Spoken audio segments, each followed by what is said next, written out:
Buenos días a los primeros 25. Gabriela nos va a colgar precisamente en Psychoa Plus un cuadro de control donde aparecen las primeros 40 ideas de los alumnos del curso para las monografías. Hay 10 personas que aún no nos han enviado, aproximadamente 10 personas que nos han enviado tu propuesta inicial. Es muy importante que nos la envíen hoy mismo para poder hacerles comentarios y observaciones, como hemos visto para todos. En primer lugar, sobre la pertinencia de la idea, sobre si la idea ya está repetida, si algún estudiante ya la está desarrollando, sobre el enfoque que puede tener la idea, sobre las posibles preguntas de investigación que conviene plantear, sobre las posibles fuentes que ya hay localizadas o que vale la pena localizar, sobre si existen antecedentes para el trabajo. Y efectivamente, cómo entonces es importante que esta idea que ustedes nos tienen que transmitir, pues tenga nuestra validación y tenga nuestro respaldo para que ustedes puedan empezar vigorosamente en su búsqueda. En general, una observación que hemos repetido en la mayor parte de las notas a las ideas ha sido que ustedes deben aprovechar el gran sistema de bibliotecas de la universidad, porque en algunos casos, o en muchos casos, todos ustedes están en Bogotá y tienen, por supuesto, entonces acceso a que la universidad les haga envíos físicos de materiales de la biblioteca en préstamo. Gabriela va a indicarles cómo es que eso se tramita. Y pues eso es muy valioso porque en la biblioteca hay material de primera categoría para muchos de los trabajos académicos. En segundo lugar, el sistema de bibliotecas tiene un sistema de recursos electrónicos valiosísimo con el cual ustedes pueden obtener muy buenos materiales de artículos académicos o libros electrónicos de calidad que son muy importantes para estos trabajos. Entonces, con palabras claves, ustedes pueden buscar materiales de estos, digamos, en los cursos CEUS que manejamos. Muchos de nuestros estudiantes están aprovechando muy, digamos, astutamente e inteligentemente esta búsqueda. En todo caso, lo interesante con relación a la propuesta de monografía es que lo que ustedes tienen que enviar inmediatamente después es que tiene que tener una estructura formal ya mucho más, digamos, estructurada, digamos, sin duda ninguna ya tiene que estar consolidado un título. Algunos de ustedes estaban ensayando títulos posibles y obviamente el título inclusive puede que vaya cambiando a la medida que el trabajo se va desarrollando y se llega incluso a la versión final del trabajo, pero el título ayuda mucho a enmarcar el alcance del objetivo y el tema. En segundo lugar, es muy importante que ustedes formulen claramente los objetivos de la investigación. Siempre hay un objetivo principal y hay unos objetivos secundarios o subsidiarios. Y eso tiene que plantearse precisamente a partir de formular explícitamente algunas preguntas de investigación. ¿Qué queremos saber? ¿Por qué lo queremos saber? Entonces, no solamente es una justificación del tema, sino es efectivamente una preguntas orientadoras, como muchos de ustedes ya las usan en sus propuestas. En siguiente lugar, en la propuesta formal tiene que haber un enfoque en la investigación que es lo que ustedes quieren en particular examinar y por qué lo quieren examinar o cómo lo quieren examinar. Y entonces, en ese sentido, pues la propuesta implica ya una reflexión de ustedes, no solamente sobre un tema, llamémoslo interesante o curioso o llamativo, sino simplemente, sino ya mucho más que eso, sobre una estrategia de búsqueda mucho más organizada. Y por último, aunque ustedes, muchos de ustedes tienen ya varias fuentes interesantes, a todos se les pide que en la propuesta formal de monografía se repasen las principales fuentes iniciales, llamémoslas así, y claramente útiles para el caso, no es cualquier fuente. Como hemos dicho, las fuentes internet pues son interesantes como para iniciar las búsquedas, pero muchas de ellas no son de carácter académico, muchas de ellas son muy superficiales, muy light. Se necesita encontrar a través de internet materiales de tipo académico, de tipo investigativo más sólidos sobre los distintos temas, de manera que ustedes tienen entonces que enriquecer las fuentes, la localización de las fuentes no tienen que haberlas examinado necesariamente o leído, pero sí identificado como valiosas para darse cuenta de su pertinencia con relación al tema, de su seriedad, efectivamente de sus correctos datos para poderlas citar apropiadamente. Entonces, repaso. De las 40 personas ya hemos hecho observaciones, hay algunos casos de personas que tienen temas, llamémoslos repetidos con otros compañeros y se les han hecho sugerencias para que ajusten el tema. Y en otro caso, hay alrededor de 10 personas que están precisamente ausentes de esta consulta inicial, y es muy importante que estas 10 personas pues se manifiesten para que podamos avanzar. Gabriela también va a confirmarles que efectivamente el sábado 24 es el plazo para entregar la comprobación virtual 1.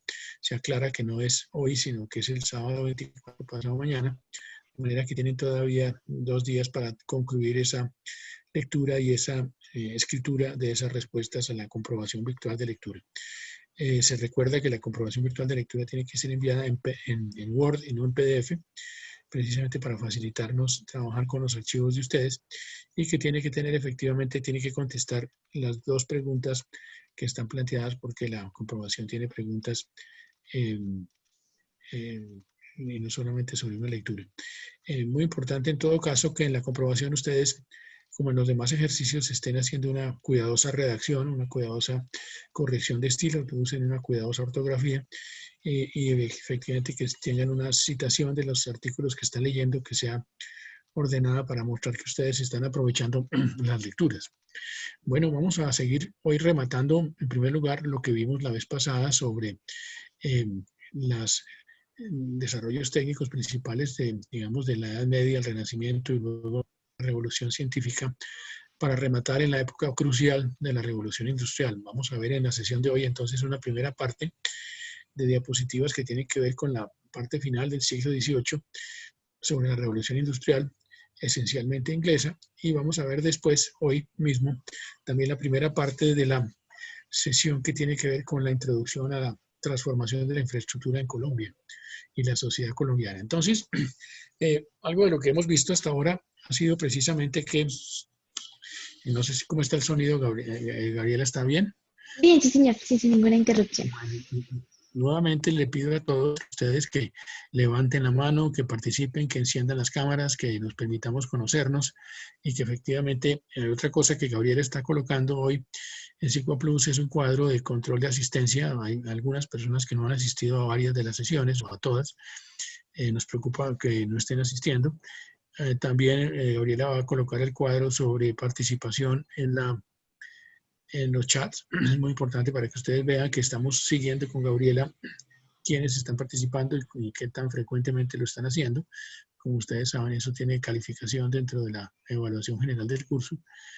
Y en todo caso, ustedes deben, digamos, entender que en estas condiciones de las limitaciones de la virtualidad, pues esa participación y esa presencia, pues la estamos de todas maneras registrando y reconociendo para verla precisamente como una oportunidad de contacto y de aprendizaje.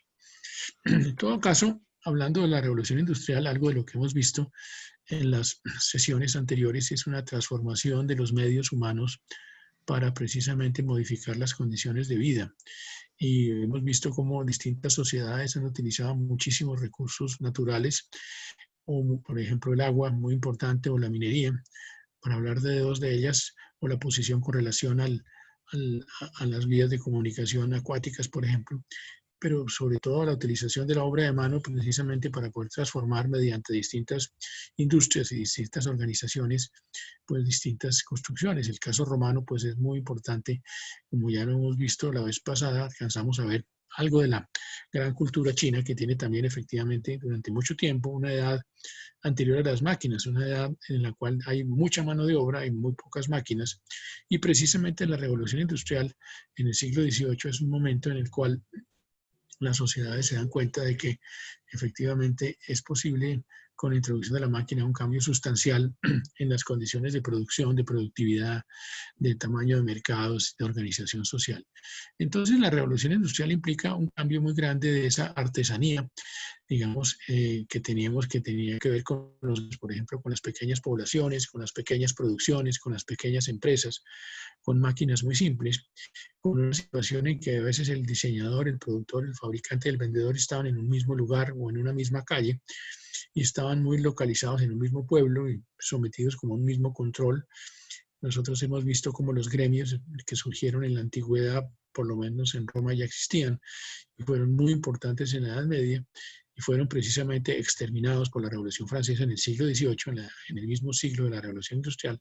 Precisamente los gremios significan una mentalidad muy preindustrial, precisamente muy, llamémoslo, comunitaria, muy distinta del espíritu de competitividad individualista, capitalista que surge claramente primero con el mercantilismo en el siglo XVI y luego claramente con el empuje del capitalismo en el siglo XVIII.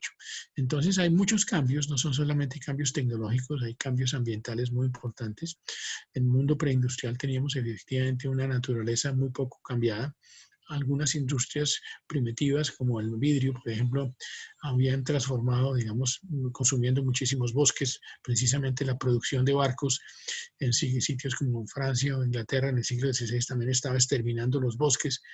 En todo caso, antes de la revolución industrial del siglo XVIII ya existía una preocupación de algunos teóricos, economistas, filósofos, interesados en las ciencias naturales, en que la transformación de la actividad humana iba a transformar el paisaje y que lo iba a transformar muchas veces negativamente. Una de las cosas que se va a transformar es la aparición precisamente de los centros de producción. Las fábricas, digamos, las fábricas van a ser entonces entidades más importantes, más especializadas, más complejas, con más inversiones de capital, con unos capitalistas que la van a financiar, con unos bancos y unos sistemas financieros que van a financiar la industria en gran medida, con unos fabricantes de máquinas que van a ser distintos de precisamente los que las utilizan y que efectivamente con una situación de intensa utilización del capital, el capitalismo se va a acentuar enormemente y efectivamente las fábricas van a ocupar entonces un espacio físico en el campo primero y después en la vecindad de las ciudades o en las ciudades en el cual van a transformar las relaciones de producción. Precisamente Carlos Marx, como conocemos, en 1850 aproximadamente hace los planteamientos de su socialismo y de su comunismo, donde precisamente observa cómo hay una situación de aprovechamiento de la obra de mano por los capitalistas que precisamente hace que haya una creciente brecha entre capitalistas y asalariados y entonces esa situación de la industrialización pues está acompañada no solo de una mayor producción, de un mayor mercado, sino también de una mayor desigualdad y también de unas transformaciones de gente que estaba viviendo en el campo y que ahora vive en la ciudad, efectivamente de una cultura de producción en la cual antes había unos artesanos y ahora hay unos técnicos y pasado mañana va a haber unos ingenieros. Entonces hay un cambio cultural muy importante. Esa revolución industrial ocurre, como decimos, fundamentalmente en el siglo XVIII, ocurre fundamentalmente en Inglaterra, por supuesto se va contagiando a países, empecemos por Francia, seguimos por Bélgica y por Alemania, finalmente también por los Estados Unidos, e implica efectivamente muchísimas obras de ingeniería de distinta naturaleza, muy distintas de todas las que habían ocurrido en los siglos y milenios anteriores, precisamente por el poder de las máquinas, por el poder de la tecnología, por el poder del capital, y luego, por supuesto, también una cantidad de aparición de productos nuevos, cantidad de elementos nuevos que en los mercados están atendiendo, digamos, ideas o necesidades nuevas. Y por supuesto, es fundamental que haya un cambio enorme en las fuentes de energía, digamos, definitivamente no vamos a depender de los caballos físicos o de los bueyes o de las personas moviendo cosas o de la corriente del viento o la corriente hidráulica, sino que vamos a depender muchísimo, digamos, de las fuentes de energías no renovables, de combustibles como el carbón, que van a permitir precisamente producir esas máquinas de vapor que van a ser fundamentales en esa transformación de esa capacidad productiva. Digamos, el reaprovechamiento de la energía va a ser absolutamente fundamental. Entonces, esta línea de tiempo, por ejemplo, muestra cómo en el siglo XVIII hay una transformación enorme con el aprovechamiento del vapor para hacer bombas en la minería, para hacer efectivamente máquinas tejedoras, para hacer vehículos de rueda, para hacer efectivamente elementos que permiten fabricaciones textiles. Y efectivamente también una transformación, al transformarse las máquinas se está transformando fuertemente la metalurgia, se está transformando la capacidad de hacer mejores bombas, mejores calderas, mejores artefactos para muy distintos usos, pero también haciendo, digamos, estructuras cada vez más complejas como locomotoras o seguramente precisamente los puentes. En el siglo XIX vamos a tener precisamente una fuente de energía muy distinta, sobre todo a final del siglo XIX, que es la energía eléctrica, con una historia y un desarrollo, digamos, propios y muy interesantes. Algo interesante a final del siglo XVII, principios del XVIII, es que las primeras fábricas y las primeras máquinas de vapor son literalmente inmensas. Esto es un edificio literalmente para tener una máquina de vapor. Y literalmente algo de lo que vamos a ver a lo largo de la historia es cómo las máquinas se desarrollan y se perfeccionan por muchas generaciones de técnica y por muchos accidentes y por muchas competencias. Precisamente ustedes empezaron a escribir la vez pasada sobre la forma como la necesidad crea muchos inventos, pero también como la competencia afina los inventos. Y muchos de estos señores son inventores que son personas que están, digamos, literalmente buscando resolver una necesidad. Por ejemplo, crear una minería potente significaba desaguar las minas y también mover mucha maquinaria, mover mucha producción de las minas. Eso significaba máquinas de vapor. Este tipo de personas como Thomas Savery son efectivamente personas que están trabajando alrededor de esas necesidades de la industria minera. Estas máquinas iniciales efectivamente son ciclópeas, son inmensas comparadas con las máquinas que va a haber en el futuro, que van a ser cada vez máquinas más pequeñas, más compactas, más manejables y más eficientes. Va a haber una historia de progreso de la máquina muy importante. Entonces, estos nombres de los primeros inventores en Inglaterra son fundamentales en esa historia. Y al lado de los inventores, digamos, mecánicos, hay unos inventores conceptuales o unos inventores teóricos o teórico-prácticos, como el señor Papin. Este señor precisamente era algunos de ellos que escribía precisamente cómo utilizar la fuerza motriz del fuego. Precisamente algunos de ellos reflexionaban sobre esos conceptos de transformaciones de las leyes de los gases, transformaciones de los fluidos, conversión de la energía en distintas formas. Hay que decir que la teoría, digamos, estuvo siempre detrás de la práctica y primero había personas como Papin que inventaban las máquinas y perfeccionaban sus componentes. Nosotros mencionamos hace un rato como en Alejandría del siglo III a.C. había habido precisamente máquinas de vapor que precisamente movían, por ejemplo, puertas en grandes edificios de Alejandría, y como algunos científicos del mundo musulmán también conocieron el vapor, pero no pasó de ser algo que estaba a nivel como prototipo, como de juguete.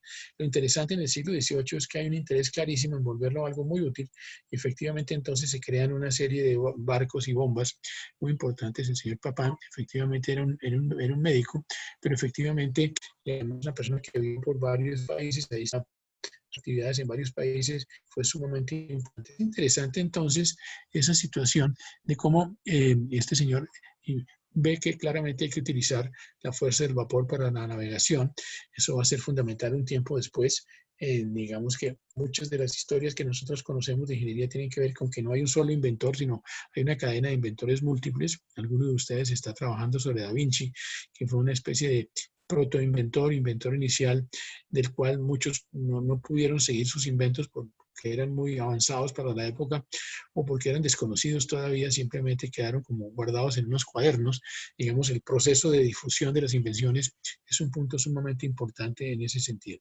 En todo caso, algo bien interesante es que en la segunda mitad del siglo XVIII, en particular en Escocia y en Inglaterra, personas como Watt era un mecánico de una genialidad evidente y que entonces hizo una serie de mejoras muy importantes en las máquinas de vapor. Él no es el creador de la máquina de vapor. Utilizamos el término vatio todavía para referirnos a las unidades de energía. Él utilizó por primera vez el término de unidad de caballo de vapor como un caballo de fuerza, porque precisamente los caballos antes del vapor eran los que nos suministraban la energía.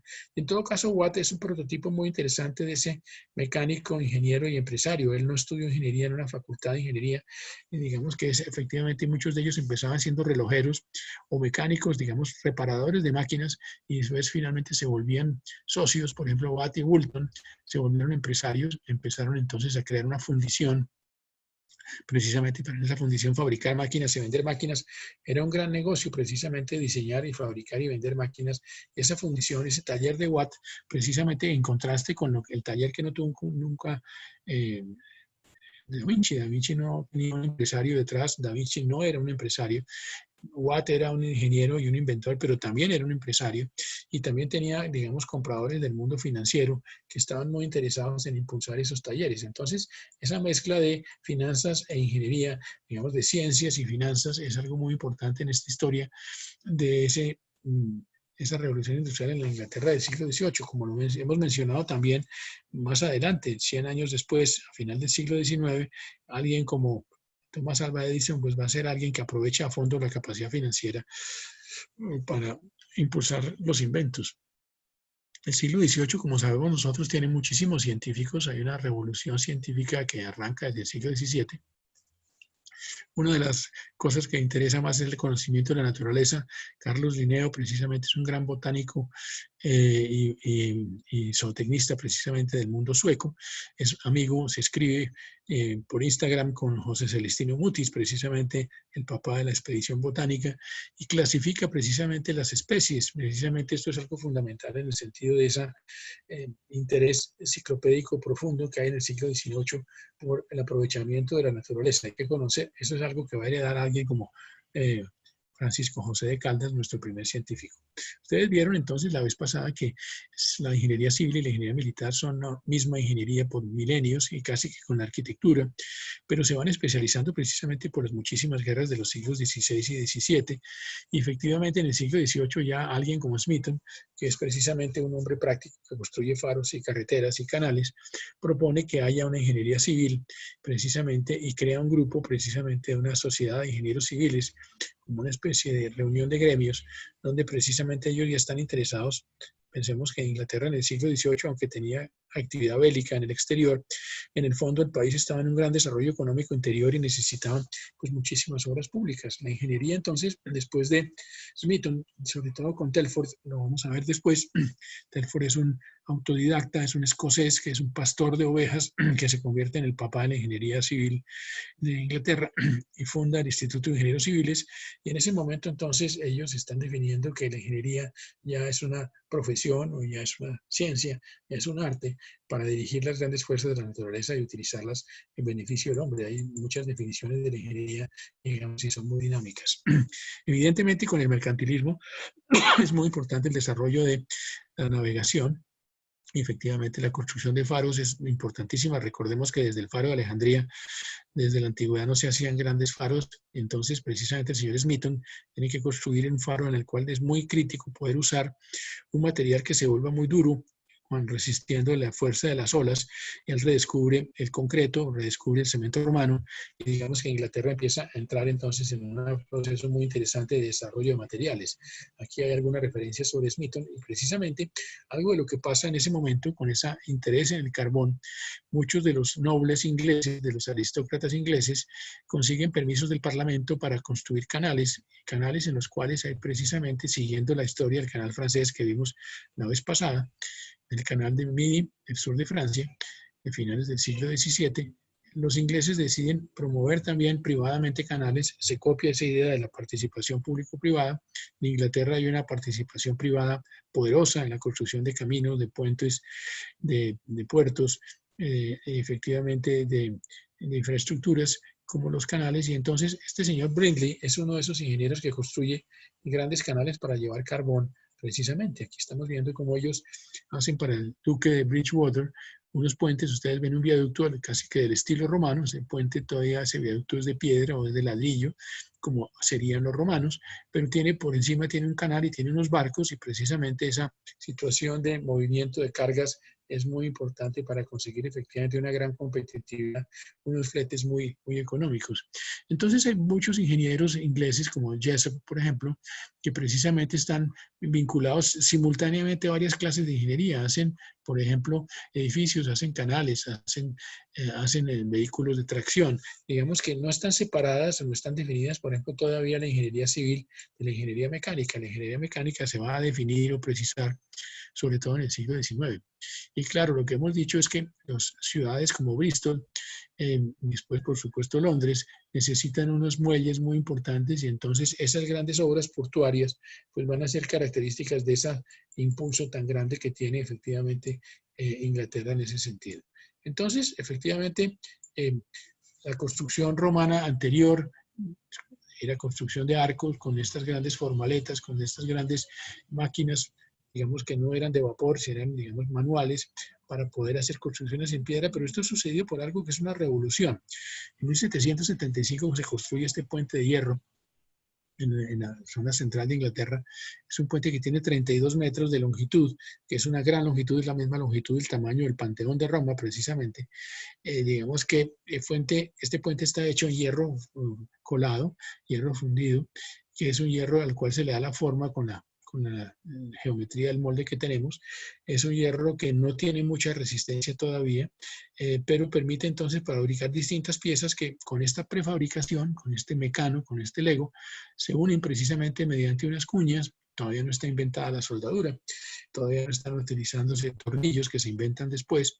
Y en todo caso, el puente es un puente que no necesita una formaleta o unos andamios de madera, se construye muy fácil, se construye muy rápido, y eso hace que su constructor precisamente diga que su ataúd tiene que ser de hierro, que todo en el futuro va a ser de hierro. Efectivamente, lo que estamos entrando es a la edad de hierro, a la edad de los metales, claramente, una edad metalúrgica en la cual los materiales tradicionales ya empiezan a estar, digamos, a un lado, y este desarrollo va a ser muy importante, por ejemplo, en el caso de los rascacielos y en el caso del acero.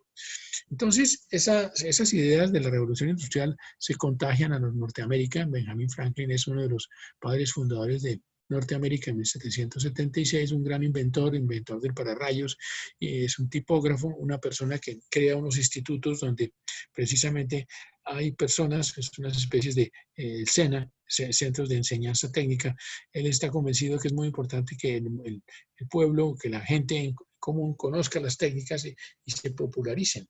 Entonces, los inventores efectivamente no todos tienen éxito. Richard Trevithick, que está acá, es un personaje muy importante porque es uno de los inventores de las locomotoras, pero precisamente es una persona que fracasa económicamente varias veces. Digamos, una de las cosas que hace es trabajar al Perú, digamos, durante la época de la independencia, porque hay minas en el Perú, pero también se quiebra en el Perú, vuelve precisamente a Inglaterra casi arruinado. Y en todo caso, Trevithick es alguien que se ha inventado este jueguito. Este jueguito es un pequeño parquecito de diversiones donde hay unas maquinitas que jalan sobre unos rieles a unos vagones y la gente monta y paga unos centavos por eso. Él no se había dado cuenta que se había inventado los ferrocarriles cuando realmente estaba haciendo efectivamente como un parque de diversiones, Trevithick, a principios del siglo XIX. En todo caso, en Estados Unidos se crean también precisamente unos centros industriales que son copias. Por ejemplo, estamos hablando de Filadelfia o estamos hablando de Lowell, Massachusetts. En varias partes de las provincias de los Estados Unidos que se independizan en 1776, se copian efectivamente las técnicas industriales que se estaban teniendo ya en Inglaterra, y en todo caso se van creando, por ejemplo, en Pittsburgh, estos complejos. Aquí hay un río, es en Pittsburgh, donde hay muchas minas de hierro y de carbón perfectas para la siderurgia, y hay efectivamente muchas chimeneas, lo cual se veía como un símbolo bellísimo de progreso. Hoy en día lo vemos como una contaminación terrible. Y en todo caso, los Estados Unidos empieza a tener un desarrollo industrial muy importante y a correr muy rápidamente detrás de Inglaterra. Efectivamente, entonces hay una época de chimeneas. Digamos, Inglaterra aprovecha a fondo el carbón.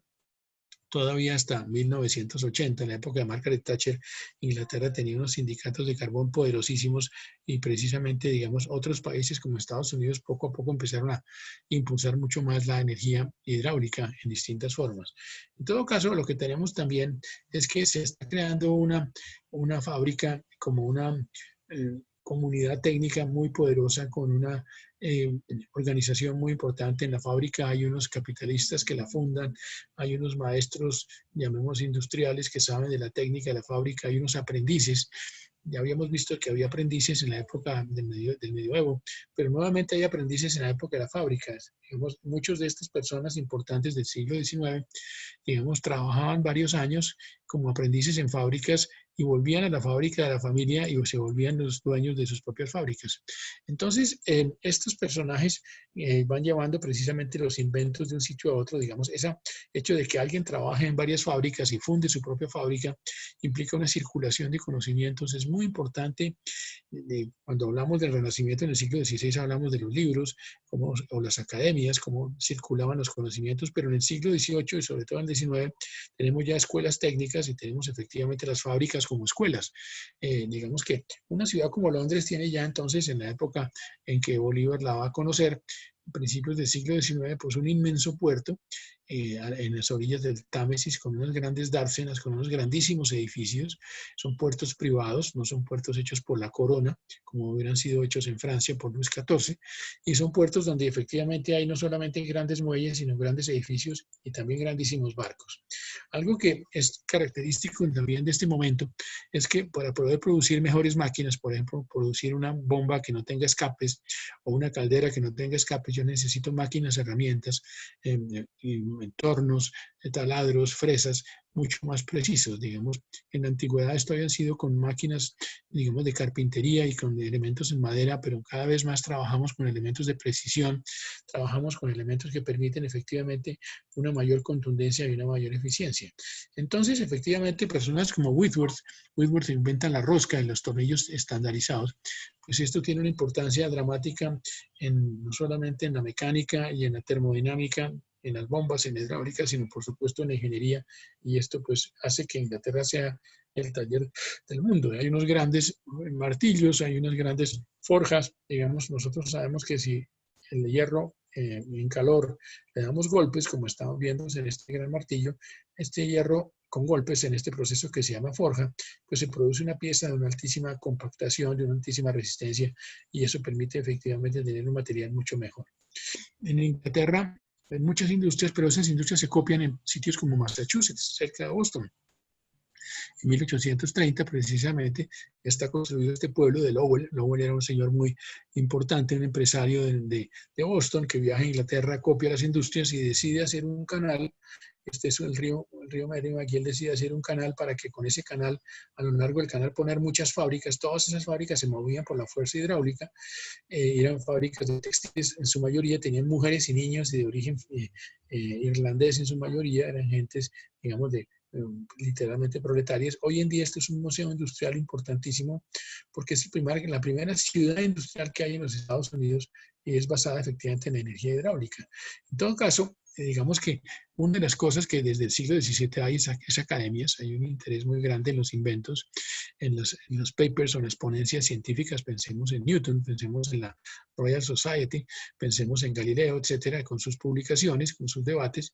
Y entonces hay interesados en inventos, y esos interesados en inventos construyen maquetas, y algunos de ellos todavía no están interesados en volverse millonarios, pero más adelante, en el siglo XVIII finales y sobre todo en el siglo XIX, se crean pequeñas exposiciones o galerías de ciencia práctica donde hay como colecciones de inventos. Vemos, hay un interés enorme en quién tiene algún invento y cómo es que eso funciona. En todo caso, una de las cosas que va a ser muy importante es que para llegar a la gran invención de electricidad de Thomas Alva Edison de 1880 aproximadamente, a lo largo del todo el siglo XIX hay muchísimos experimentos sobre electricidad estática y sobre otras formas de manejar la electricidad que van a ser muy importantes en esta historia. Entonces, digamos que algo interesante precisamente es el señor Faraday. Faraday era uno de esos grandes inventores y von Guericke, ingleses, precisamente crean laboratorios, y esos laboratorios son laboratorios de científicos, son laboratorios personales. Después se volverán en Inglaterra, en Alemania, laboratorios de las universidades, y las universidades se volverán universidades de investigación. La electricidad no tiene tampoco una única nacionalidad. Alessandro Volta, nosotros usamos la palabra voltio. Alessandro Volta precisamente era un italiano que trabajó precisamente en muchos de sus primeros experimentos y desarrollos de la electricidad. Y Faraday, en el caso de Inglaterra, aquí lo vemos con su laboratorio trabajando en una forma muy importante. Entonces,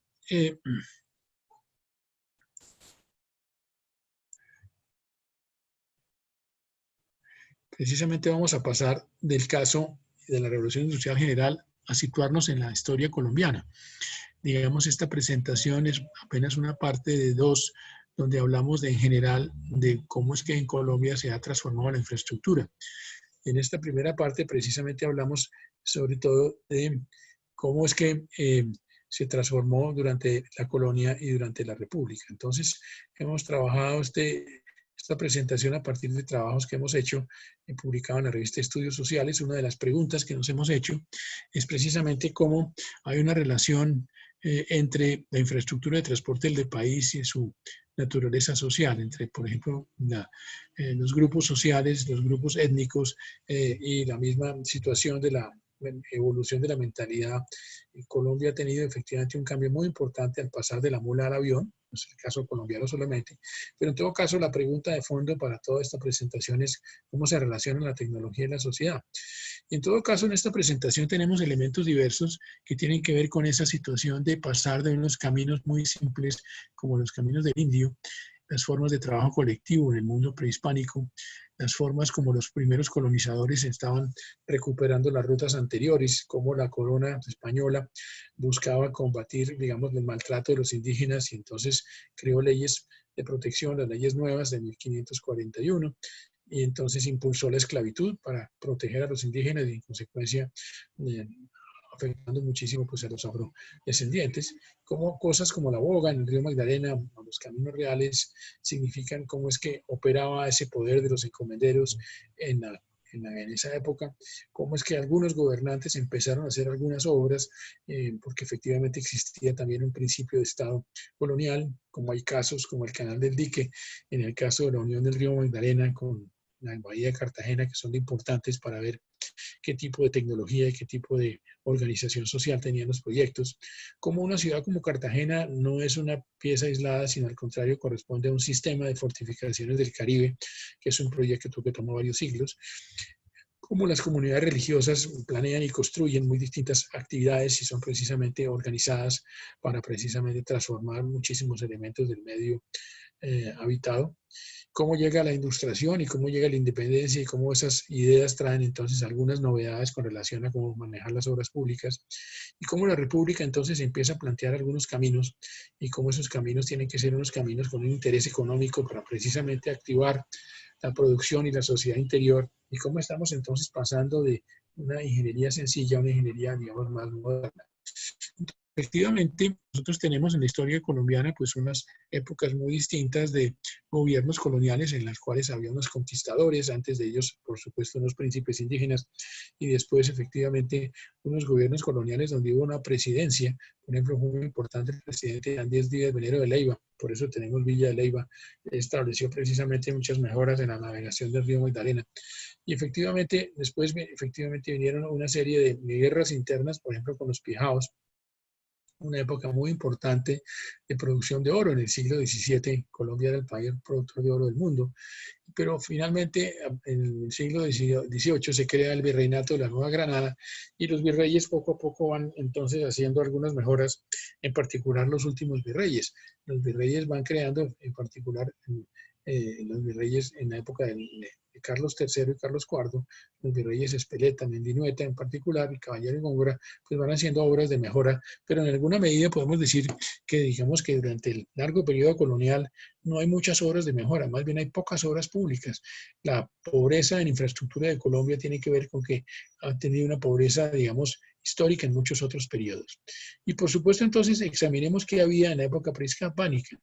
Digamos que en el siglo XIX los ingenieros colombianos, los primeros ingenieros colombianos empezaron a darse cuenta que los ingenieros indígenas hacían puentes de guadua, puentes de madera que existían y que existen todavía, que son muy valiosos.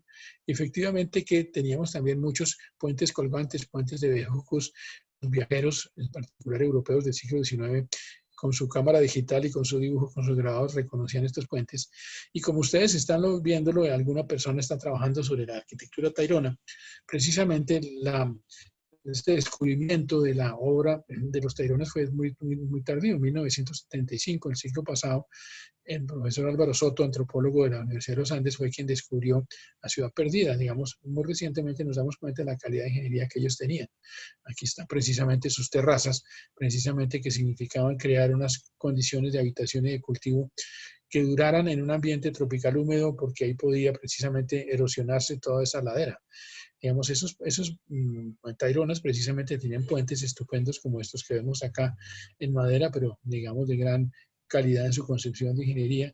Y efectivamente lo que vimos hace unos días es que el mundo amazónico tenía y tiene una organización espacial, una organización técnica muy organizada precisamente para aprovechar sus recursos naturales. ¿Cuál es la riqueza? Pues gran parte de la riqueza es precisamente recursos naturales, pero la otra es el trabajo. ¿Cómo organizamos el trabajo colectivo?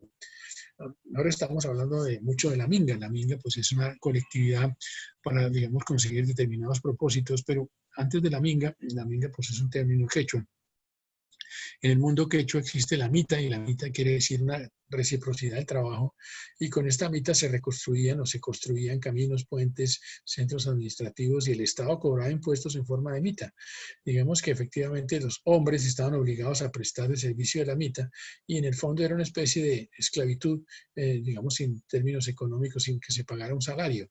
En todo caso, a través de la mita, los españoles la extendieron la mita, la utilizaron para la minería, por ejemplo, la minería de la plata en Potosí, y después precisamente los virreyes empezaron a establecer pueblos de indios para precisamente poder concentrar a los indígenas y cobrar la mita. En todo caso, digamos, la organización de la mita en el Perú fue muy importante en el siglo XVI y de ahí se extendió al resto de América. Y en todo caso, a la mita le sucedió la institución de la encomienda. La encomienda fue precisamente una institución, entre comillas, medieval, en la cual había un señor que era el encomendero, que tenía que tener unos indios tributarios y esos indios tributarios él los tenía que proteger y tenía que también catequizarlos. Y entonces esa era la forma en la cual este encomendero controlaba la tierra y controlaba también, por ejemplo, las minas o los caminos. Y el encomendero entonces tenía, digamos, un trabajo, digamos, gratuito de esas personas que eran los indígenas encomendados, hasta que finalmente la corona española introdujo precisamente por el debilitamiento de la población indígena, pues a los afrodescendientes. En todo caso, los incaicos, los peruanos, antiguos peruanos en la zona andina, tenían precisamente una gran tradición de trabajo comunal, precisamente por esa siglos de obras públicas del mundo incaico y las sociedades anteriores. Y en todo caso, en Perú contemporáneo, en los años 1960, por ejemplo, el presidente Belaunde promovió precisamente cómo construir muchas obras públicas, obras comunales, precisamente con un sistema de trabajo comunal muy interesante. Nosotros tenemos en Colombia el sistema de acción comunal. Y pregunta entonces para ustedes en 3 minutos, ¿qué se propone un sistema de acción comunal? ¿Cómo se organiza? ¿Y qué tipo de impacto ha tenido la acción comunal? 3 minutos.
Bueno, efectivamente, entonces tenemos que la acción comunal en Colombia a finales de los años 50, 1950, se volvió muy importante en América Latina porque por la presión precisamente de la Revolución Cubana, Fidel Castro llegó al poder en el año 58, pues hubo mucha preocupación por crear efectivamente una acción del Estado que fuera más eficaz en las regiones, en las pequeñas escalas, y se encontró que la acción comunal iba a ser muy importante. Entonces Colombia tiene una historia larga, interesante, importante, la acción comunal, que sigue teniendo vigencia y validez para todo lo que estamos viendo.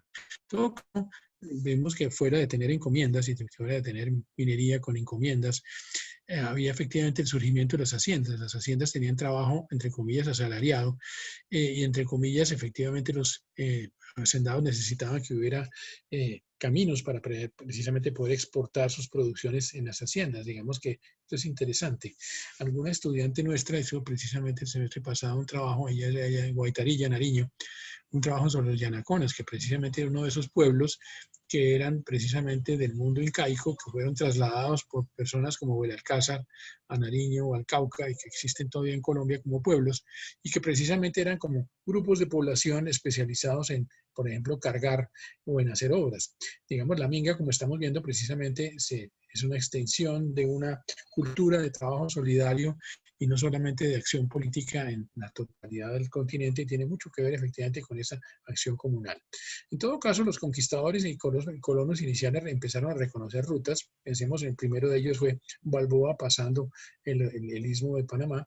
Y efectivamente los colonizadores, efectivamente, como Jiménez de Quesada, pues descubrieron muchísimos caminos. Belalcázar, digamos, uno podría decir que ellos en alguna medida son unos primeros ingenieros de caminos, porque están reconociendo rutas antiguas o nuevas, efectivamente abriendo la selva, y que efectivamente, como lo vimos hace unos días, hay una cantidad de nuevos asentamientos que dependen de estas funciones de producción, de minería, de agricultura, de administración, y de esos territorios precisamente que se van durante 3 siglos, como se ve a la derecha, finalmente en el Valle del Cauca, creando una economía colonial distinta. Entonces se crea un país que es esta Nueva Granada, que efectivamente va teniendo poblaciones en las tierras altas, poblaciones que necesitan efectivamente una infraestructura. Y entonces hay unas ciudades que son de los blancos con unas villas, y después habrá unas fundaciones que son efectivamente unas fundaciones que son más numerosas en el siglo XVIII en cuanto al siglo XVI. Hay una decadencia en el número de fundaciones en el siglo XVII por la crisis económica general. Precisamente hay una idea de este señor, Diego de Torres Moyachoqui, es un señor nacido en Turmequé, es un hijo de una indígena y un español, y efectivamente va a un colegio de blancos y de mestizos en Tunja, porque él tiene efectivamente pues esa doble condición que le permite volverse alguien que protesta contra los encomenderos, y él viaja precisamente a hablar con el rey Felipe II, y él hace este primer mapa donde aparecen los primeros caminos de ese mundo del nuevo reino de Granada en el siglo XVI. Digamos que era muy primitiva la cartografía. Nosotros vimos entonces cómo en el siglo XVI al siglo XVIII surgen entonces en Cartagena y Santa Marta precisamente muchos palenques o muchos pueblos de escapados, los maroons, y precisamente esos pueblos de escapados forman precisamente una sociedad costeña que va a requerir que después en el siglo XVIII se organicen los pueblos. Digamos, también vemos como en el siglo XVIII, ya en una zona como el Valle del Cauca, hay una conexión espacial regional muy importante entre este señor Nicolás Caicedo, que es precisamente el alférez real de Cali, que tiene haciendas, que tiene recuas, que tiene ganaderías, que tiene minerías y que conecta entonces el mundo rural y el mundo urbano, y cómo se van formando entonces poblaciones de vertiente en las distintas zonas del país, como dijimos, en los departamentos de Antioquia, Santander, Boyacá, etcétera. La esclavitud entonces se promueve precisamente porque, como hemos visto, con la llegada de los españoles en México y en toda la América, se produce un descenso dramático de la población por enfermedades, por contagio, por trabajo forzado, y etcétera. La población llega a un mínimo, alrededor de 1700, pero después se empieza a levantar y al contrario se vuelve a por este gran crecimiento demográfico a final del siglo XVIII y el siglo XIX, se fundan muchísimos pueblos. En todo caso, lo que es interesante es que la creación de la esclavitud se vuelve un tema muy importante para liberar a los indígenas de ese trabajo forzado. Y entonces, digamos que de todas maneras existen muchos cargadores, como lo vimos en el caso de México. Efectivamente existen entonces unas situaciones de control de estos encomenderos. Los encomenderos son efectivamente españoles, con muchos vínculos políticos con los cabildos. Efectivamente consiguen una concesión, hoy llamaríamos eso una concesión en términos de la marco legal contemporáneo, para hacer este tipo de cosas. Pueden hacer caminos, no los mantienen como debieran, pueden hacer puertos, pueden hacer, digamos, construcciones para bodegas y pueden cobrar por montazgos. Entonces ellos, digamos, no hay un Estado, digamos, el Estado ha delegado a los encomenderos la construcción. En África, en el siglo XVI, entonces hay muchos pueblos en los cuales se están produciendo un saqueo de esclavos en las costas, precisamente para llevarlos a trabajar a Europa o Asia, y después finalmente a través de distintas rutas, primero los portugueses, luego los holandeses y los ingleses y los franceses empiezan a traer esclavos a América. Entonces se establece este terrible triángulo en el cual precisamente los barcos de esclavos llevan al Caribe y a Brasil, donde se necesita una gran cantidad de mano de obra para los cultivos de algodón, los cultivos de caña de azúcar, y los barcos vuelven con algunas mercancías a Europa y entonces se genera ese tráfico. Entonces hay muchas poblaciones precisamente de captura de esclavos en África, hay muchos barcos de esclavos en África en este tráfico, y efectivamente hay estas son máquinas digamos, de molienda, estos son trapiches en la zona de Haití, de Santo Domingo, en el siglo XVIII, digamos, hay digamos, una dependencia enorme de esa esclavitud. Es terrible entonces el comercio de esclavos en el siglo XVIII. Después, en el siglo XIX, la esclavitud se va a extinguir, por un lado, por los movimientos antiesclavistas que se iniciaron en Inglaterra, pero luego porque, digamos, la misma situación de presión internacional hace que la esclavitud se reduzca. Entonces, la boga del río Magdalena es muy significativa sobre esa misma situación. En el río Magdalena no hay viento, y como no hay viento, entonces no hay navegación a vela, y entonces es necesario moverse con estas pértigas, con esas varas, mediante estas personas que al principio eran indígenas y se exterminaron alrededor de 1560, tocó empezar a introducir precisamente afroamericanos. Entonces, precisamente los zapanes o botes eran de unos 15 a 25 metros de largo, eran de pequeño calado, pero cargaban hasta 20 toneladas, que es muchísimo. Se cocinaba y se dormía dentro del champán. Había 20 bogas, se avanzaba durante un día en 20 kilómetros, pero morían muchísimos bogas precisamente por el trabajo forzado. Es terrible esa situación de trabajo forzado. El champán Magdalena sobrevivió todo el siglo XIX, y cuando ya existían en esa época, digamos, precisamente también en navegación a vapor, pero esto creó efectivamente una sociedad, digamos, muy maltratada alrededor del río Magdalena. Y entonces se crea el concepto de camino real. El camino real seguramente era un camino con una, digamos, señalamiento como un camino importante, pero no necesariamente con recursos públicos. Este libro es interesante sobre caminos reales, donde hay muchos profesores de los Andes contribuyendo a esto. Desde entonces se decía, en el siglo XVI, que había caminos muy malos para los caballos. Y entonces los geógrafos de Felipe II decían que era terrible, precisamente porque como no había tan buenos caminos, el tema era precisamente muy difícil, arriería, y efectivamente una carga de indígenas pues muy dura. Estos caminos reales no eran caminos carreteros, no eran caminos de ruedas, algunos fueron caminos empedrados. Esta es una imagen de un camino en Cundinamarca. Y en todo caso, como hemos visto precisamente en el paso del Quindío, el túnel de la línea, pensemos desde Cartago hasta Ibagué, pues el paso con estos indios cargueros, por ejemplo, alguien como Humboldt pasó el Quindío en el año 1801 por este mecanismo. Ibagué tenía precisamente indígenas dedicados a esa carga. Entonces, las ordenanzas trataron de prohibir precisamente que los indígenas tuvieran que trabajar en la boga y entonces que se usaran a otros indígenas, los yanaconas, para trabajos de caminos. Nuestra topografía colombiana, como la vemos aquí, es excepcionalmente dura precisamente para esa situación de movilidad de personas o de cargas. Y en todo caso, el país estaba muy fragmentado por una situación de sectores donde había minería, por ejemplo, en el occidente de Colombia, pensemos en el Chocó o en el Patía o en Antioquia, una producción manufacturera en el oriente, pensemos en Santander, pensemos en la zona de Barichara precisamente, pensemos en la ganadería en las zonas calientes, pensemos en los llanos, pensemos en el Valle del Magdalena, pensemos en la costa caribe, y esta misma situación de especialización regional marca la necesidad de transporte entre las regiones. El azúcar llega finalmente en el siglo XVI al Valle del Cauca y poco a poco, sobre todo en el siglo XVIII, se establecen fábricas reales de licor. Digamos que se trae el trigo de Europa precisamente y se establecen molinos en las tierras altas, como las de Boyacá o las de Nariño. Efectivamente, había que buscar cómo se llevaban trigos a Cartagena para no usar pan con harina de trigo europea en Cartagena en el siglo XVIII. Poco a poco, en el siglo XVIII, se empiezan a construir los mejores puentes porque los anteriores pues ni existían, eran balsas. Por ejemplo, en el puente de Fontibón, hay fragmentos de estos puentes en los siglos XVII y XVIII. Los caminos tenían unas distancias muy, muy largas. Aquí hay algunas de las medidas que eran en leguas. El sistema métrico decimal se establece por Mosquera en 1848. Había unas rutas sumamente largas en esos tiempos y en todo caso había un comercio importante porque había un comercio, por ejemplo, la Nueva Granada importaba mucho del Ecuador, de Quito, especialmente ropas de la tierra, especialmente telas, y sobre todo se importaba pues mucho de España. Y ustedes ven todas las cosas que se importaban de España. España no quería que se produjera en las colonias, sino que se importaran telas, que se importaran loza, que se importara hierro. Por ejemplo, el hierro se exportaban lingotes para hacer aquí las herramientas de la minería. En los paños de Rouen, la Arjuana, precisamente viene de Rouen, de Francia. Y efectivamente entonces había también algunas producciones de la Nueva Granada, precisamente cacao, azúcar, tabaco, etcétera. Y efectivamente poco a poco se empezaron a producir ropas de la tierra, precisamente como las que se producen en Santander.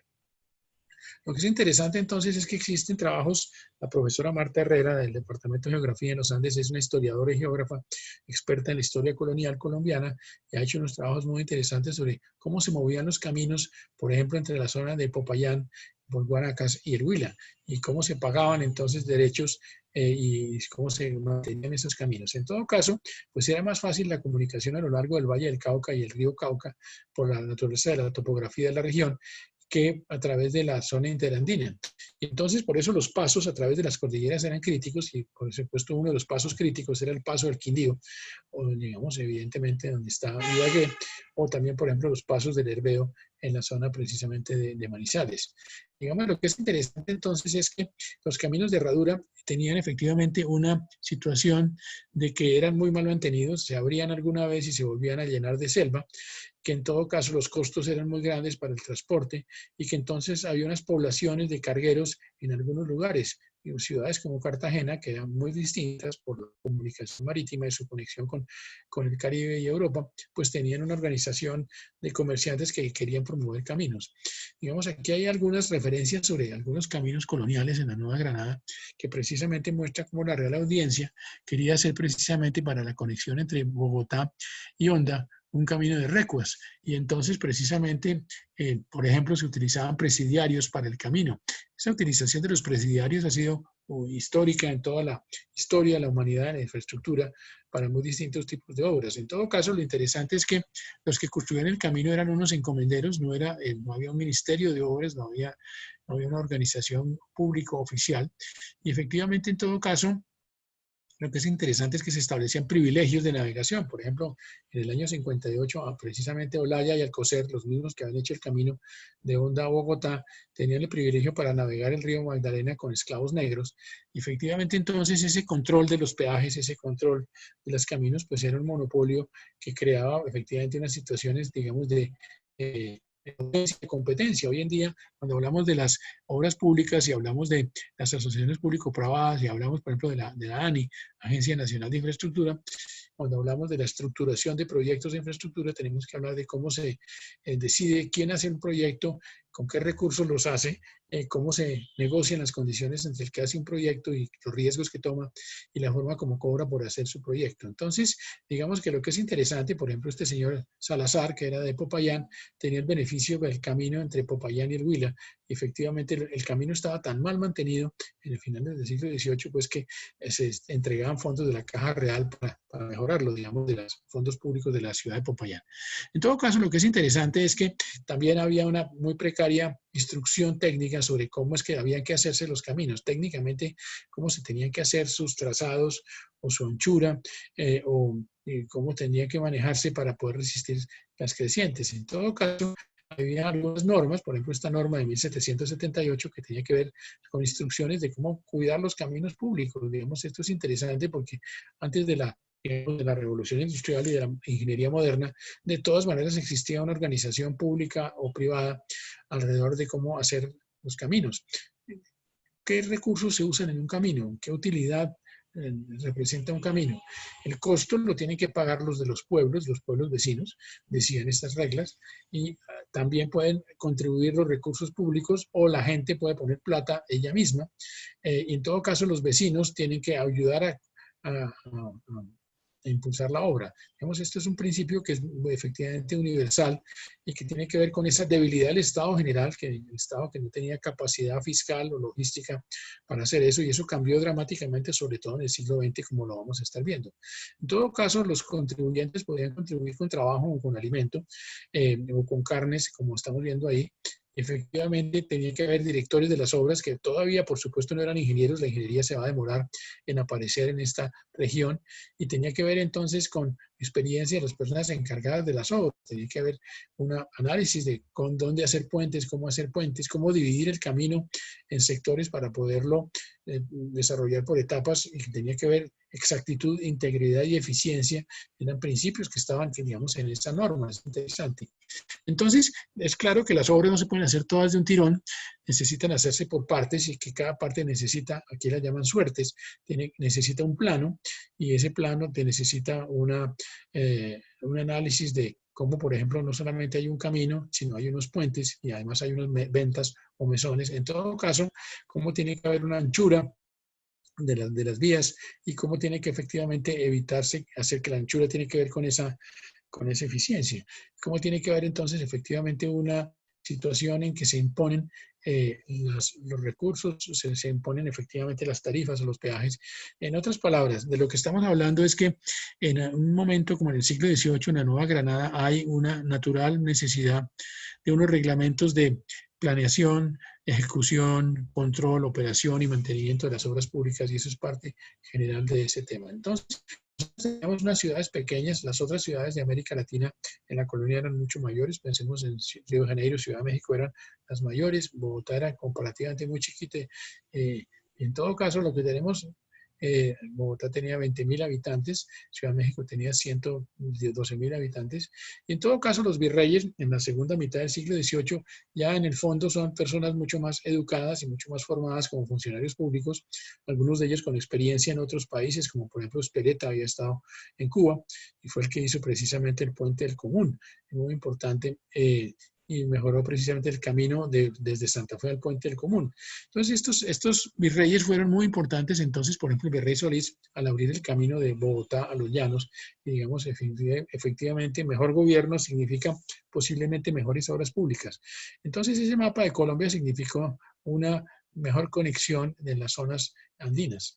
Efectivamente, los españoles estaban haciendo fundaciones después de la colonia en el siglo XVI, en la costa, en particular en la zona de Sincelejo, de Sucre, la zona de Magdalena, Y efectivamente, el virrey Eslava estableció que se construyeran muchos pueblos nuevos, como estos que estamos viendo acá.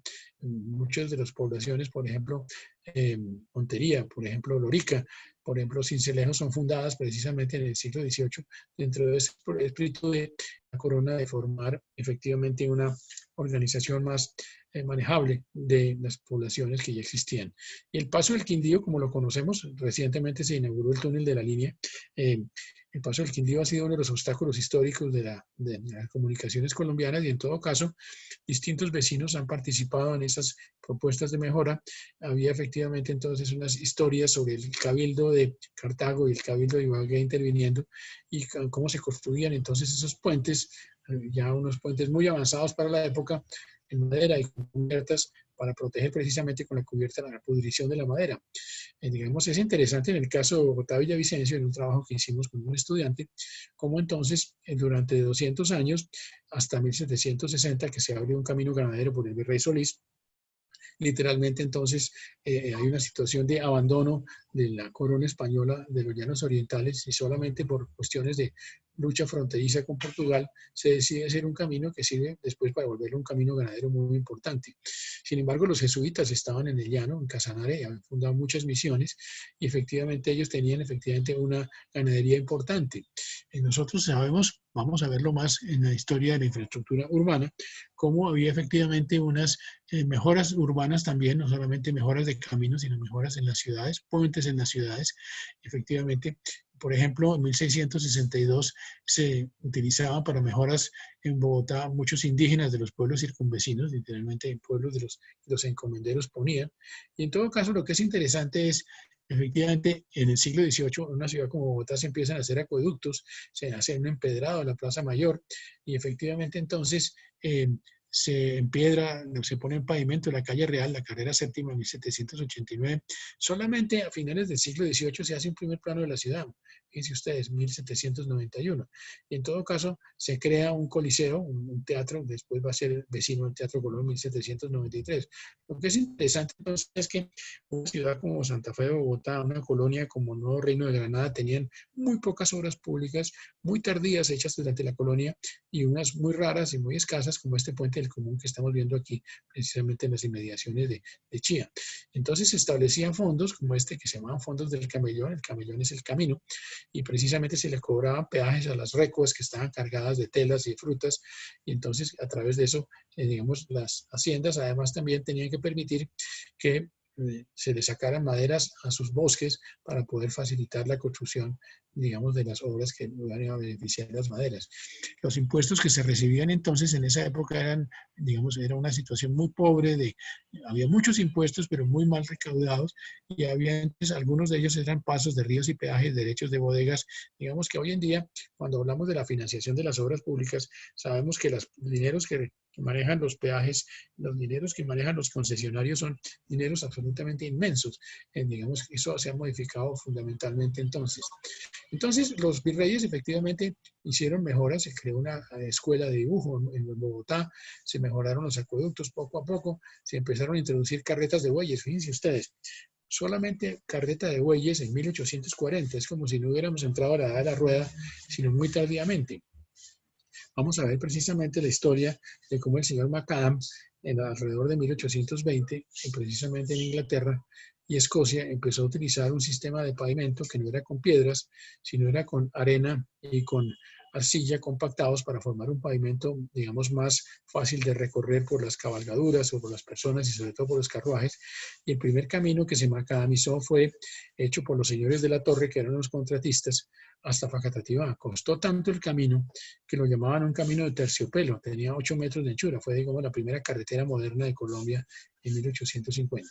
Y si nos ponemos un poquito atrás, entonces tenemos este canal del dique. Los que son de la costa saben que el canal del dique une precisamente al río Magdalena con la vía Cartagena y que une una serie de ciénagas que existían históricamente porque por este sitio pasó el río Magdalena en la antigüedad. El río Magdalena también desembocó por la Guajira. Pregunta para todos ustedes. ¿Cómo sabemos que el río Magdalena desembocó por la Guajira? 3 minutos.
Bueno, efectivamente es una historia interesante. Los que conocen La Guajira y conocen la historia de Carbocol saben que cuando se estaban haciendo los primeros estudios en los años 70 y 80 de las explotaciones carboníferas que iba a haber en esa región, Intercor, la ESO, mandó muchos biólogos y muchísimos arqueólogos y geólogos a la zona a estudiar allá el subsuelo y también la zona marina, y encontraron que había unos caimanes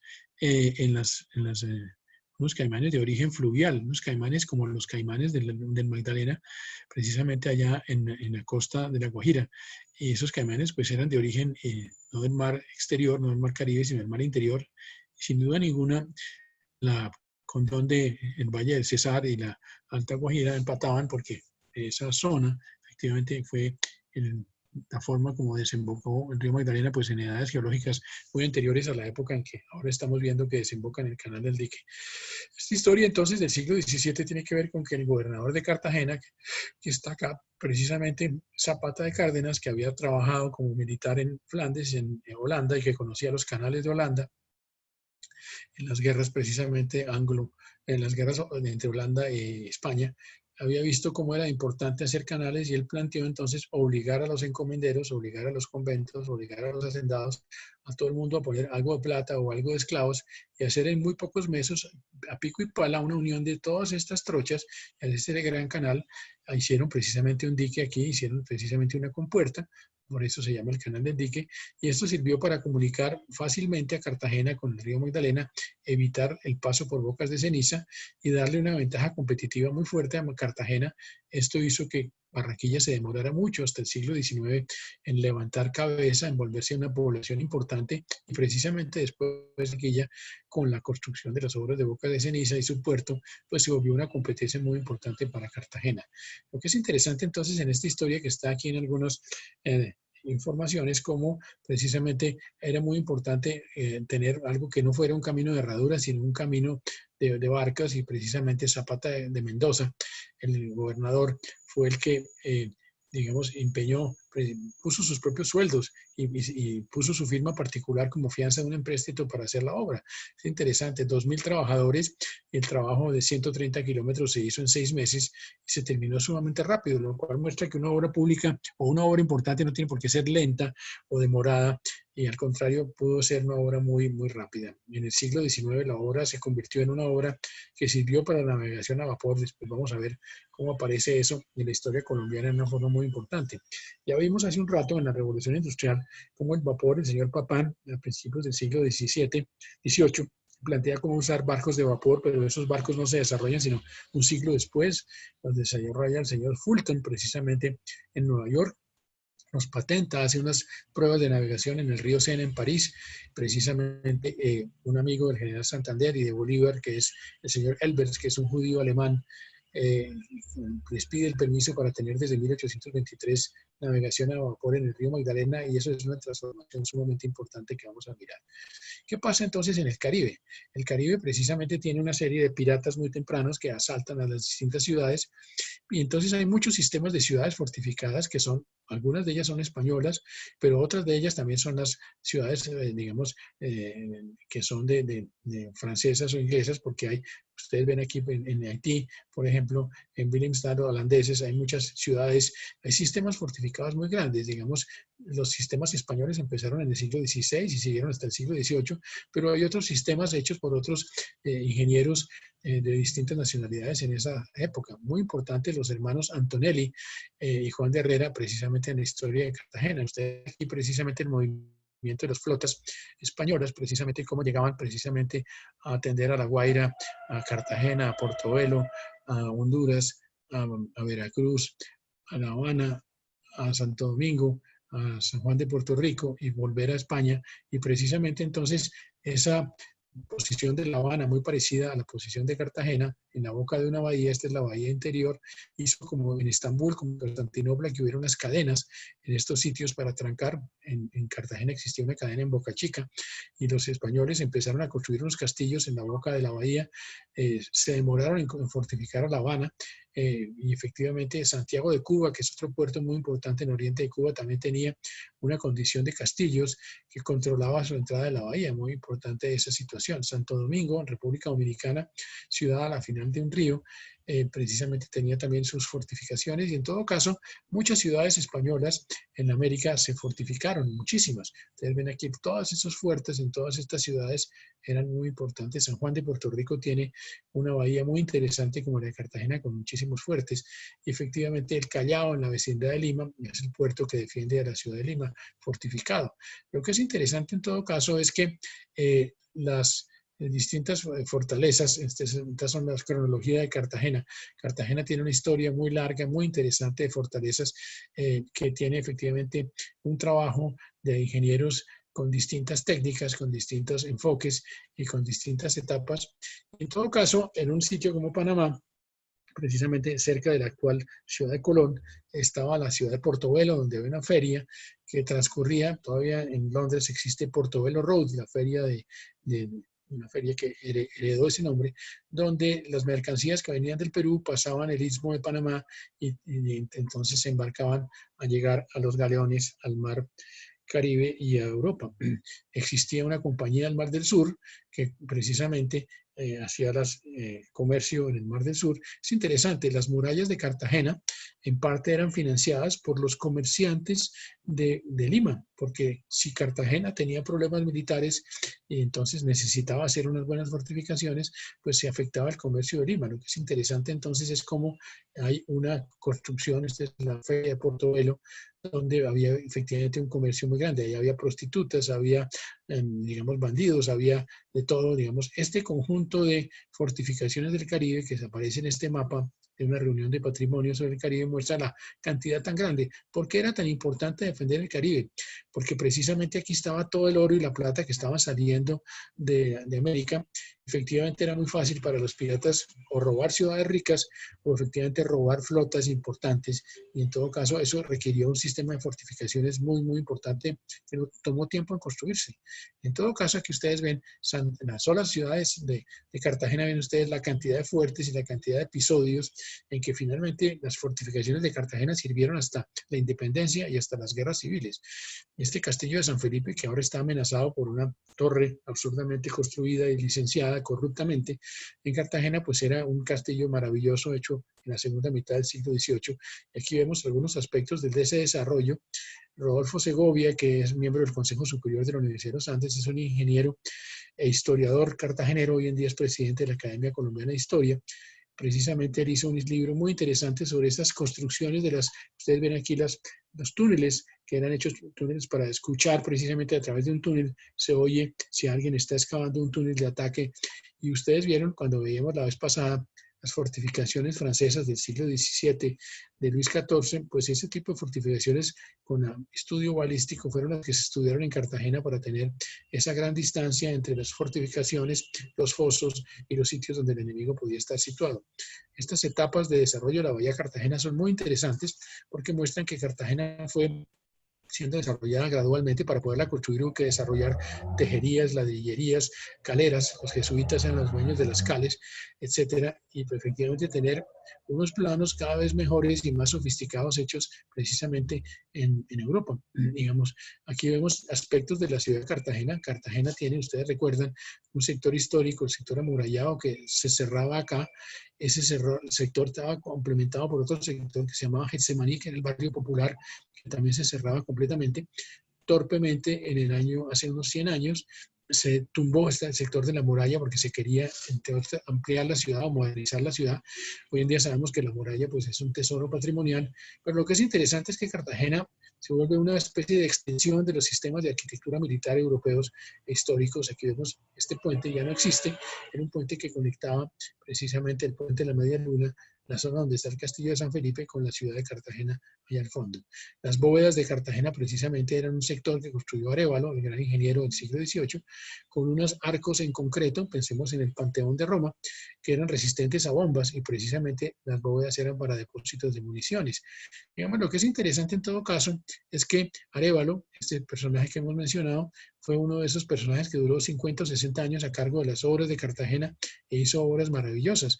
En ese momento, en la parte final de las obras, ya estamos viendo, como lo veíamos la vez pasada, que los planos de ingeniería tenían dibujos en color, tenían detalles, tenían instrucciones de pilotaje. Por ejemplo, todas estas formas, como estos pilotes de madera tienen partes metálicas, como hay rellenos, cómo se controla entonces las crecientes.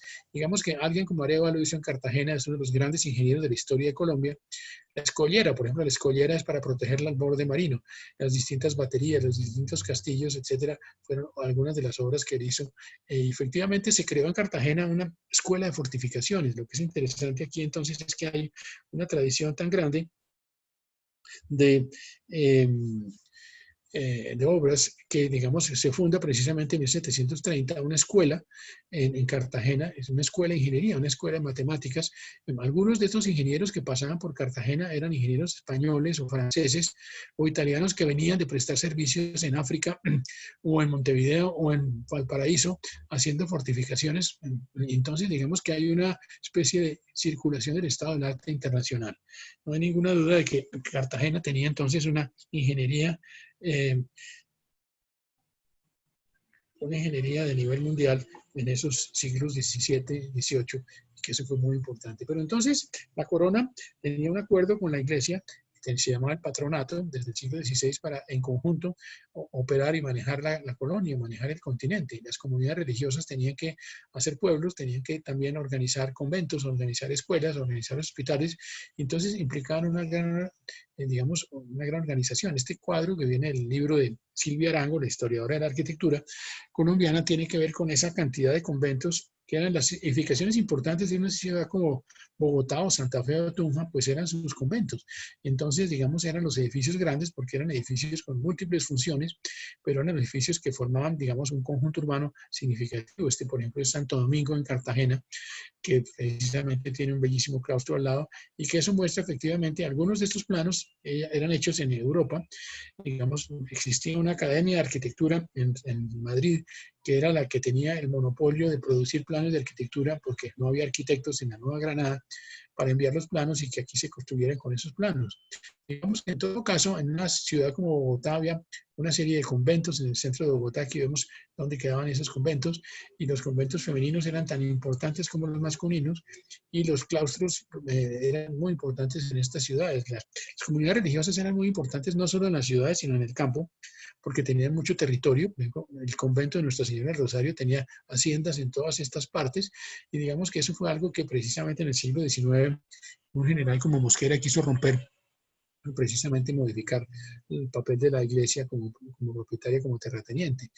Después de que se expulsó a los jesuitas en 1767 de Casanare, se le entregó a los dominicos precisamente que siguieran con las misiones en Casanare, Barinas y Apure, y efectivamente las comunidades religiosas pues eran muy, muy importantes en ese tiempo. Digamos que ustedes van viendo aquí cómo se sucedieron distintas comunidades religiosas, ya desaparecidos los jesuitas, los franciscanos eran muy importantes, los dominicos eran muy importantes, y en todo caso eran como empresas, como sociedades muy activas. Aquí está la población de los conventos.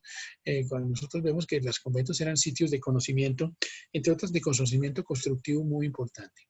En el siglo XVIII se produce la Ilustración, se produce la Revolución Francesa. Antes de eso se produce efectivamente la enciclopedia.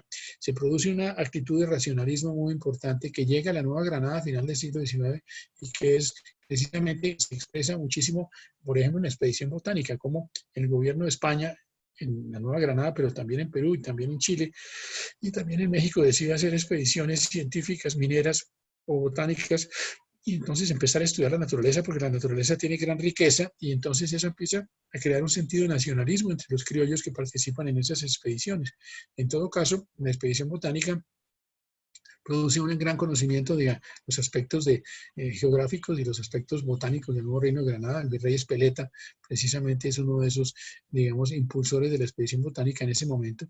Y en ese momento, a final del siglo XVIII, se produce un interés muy grande de la corona española en activar la economía para evitar que se dependiera tanto del contrabando de las islas inglesas, en particular de Jamaica, y entonces se crean consulados. Los consulados eran como cámaras de comercio en ciudades como Cartagena, Chile, Veracruz, Guadalajara, Buenos Aires, La Habana, Caracas, Guatemala, con personas como José Ignacio de Pombo, que era un comerciante popayanejo que vivía en Cartagena, que proponía un plan de caminos para toda la colonia. Era muy importante sacar a la colonia, a la Nueva Granada, de su precariedad, y hacer vías y hacer inclusive un enlace interoceánico en 1808 y hacer vías troncales. Entonces, este señor empieza a importar instrumentos, barómetros, sextantes, cronómetros, para ayudar a esos militares a hacer mapas, poder hacer una planeación. Entonces, en ese momento, Humboldt, que llega en 1801, pues hace un recorrido de la Nueva Granada, se la encuentra sin caminos. Estas son las pequeñas tiendas en las cuales se le tocó dormir en el camino del Quindío. Y en todo caso, en ese momento, Humboldt empieza a hacer la nivelación de los caminos. Por ejemplo, el camino entre Santa Fe y Cartago. Nuestro sabio Caldas precisamente es alguien que es un autodidacta, es un abogado rosarista a quien la familia obliga a estudiar Derecho, se vuelve una persona que empieza a estudiar la naturaleza de esta región, se vuelve un topógrafo y un ingeniero que levanta planos, por ejemplo en el Ecuador, levanta planos de las ciudades del Ecuador y las antigüedades incaicas, y hace comentarios precisamente sobre la arquitectura colonial en ciudades como Quito y Barra, y hace precisamente planos de ciudades como, o de regiones como la región del Huila, de Timaná, y en fin, en todo caso se vuelve alguien que estos son dibujos de Caldas sobre la ciudad de Barra. Digamos que sin duda ninguna esa capacidad de hacer mapas es fundamental como víspera de la ingeniería, una víspera del desarrollo. Es muy importante pensar que en 1730, en 1740, se había dado una expedición francesa al Ecuador, la expedición científica mundial, que fue la que estableció la medida del Ecuador, y precisamente habían hecho observaciones astronómicas, localizaron el centro del mundo, precisamente el centro de Quito, y la Condamine, que era el francés, precisamente hizo un mapa de Quito. Eso ha causado mucha impresión cultural en un país como el Ecuador. Había quedado una tradición de que era muy importante poder hacer mapas en esa antigüedad. Caldas, como lo muestra el profesor Nieto, que es el decano de Ciencias Sociales en la Universidad de los Andes, hizo un libro estupendo hace unos años sobre los planos de Caldas y precisamente las acuarelas de Caldas sobre los nevados. Los nevados, Caldas empezó a estudiar muy claramente la relación entre la altura de las montañas y los frutos y el tipo de vida que se daba, algo fundamental para este estudio. Este perfil de los Andes, en el libro de Mauricio Nieto, pues se ve precisamente un bellísimo levantamiento. Digamos, hay una conexión entre el arte, la ciencia, la geografía, la ingeniería, en ese momento en personas como Caldas, que son completamente autodidactas. Caldas es alguien que funda, digamos, la ingeniería en Colombia, en el sentido de que él después funda la primera escuela de ingenieros en Antioquia en 1814 para hacer caminos, para hacer fortificaciones contra los españoles, y crea el seminario de la Nueva Granada después de que muere Mutis, donde precisamente habla de que la geografía es fundamental para entender el valor de un país, y eso se vuelve absolutamente fundamental. Ustedes recuerdan que Mutis le encarga a Petrés, que es un arquitecto español, un sacerdote capuchino, que se construye el Observatorio Astronómico en Bogotá para que pueda haber precisamente una actividad astronómica que va a ser Caldas. El Observatorio Astronómico es un edificio muy avanzado. Nosotros hablamos de los observatorios astronómicos chinos la vez pasada, y hablamos del Observatorio de París, que San Rafael de Bogotá tuvieron un observatorio astronómico en 1813, era una absoluta rareza. ¿Por qué razón tener un observatorio astronómico en una ciudad como esta? Esto tuvo un impacto enorme en términos del estímulo al mundo científico colombiano. Aquí está precisamente Caldas, que empezó a usar el observatorio con su amigo Santiago Arroyo, que era uno de esos compañeros de generación con el cual escribió una correspondencia muy importante. Caldas, entonces, efectivamente, tiene que empezar a participar en la independencia, a defender a la Nueva Granada en la invasión de la Reconquista española, planea estas construcciones en cerca del río Cauca en Antioquia, y efectivamente entonces, después de Caldas y su muerte, la República tiene que decir cómo es que va a hacer sus proyectos, cómo es que va a hacer, por ejemplo, la explotación de la navegación de los ríos.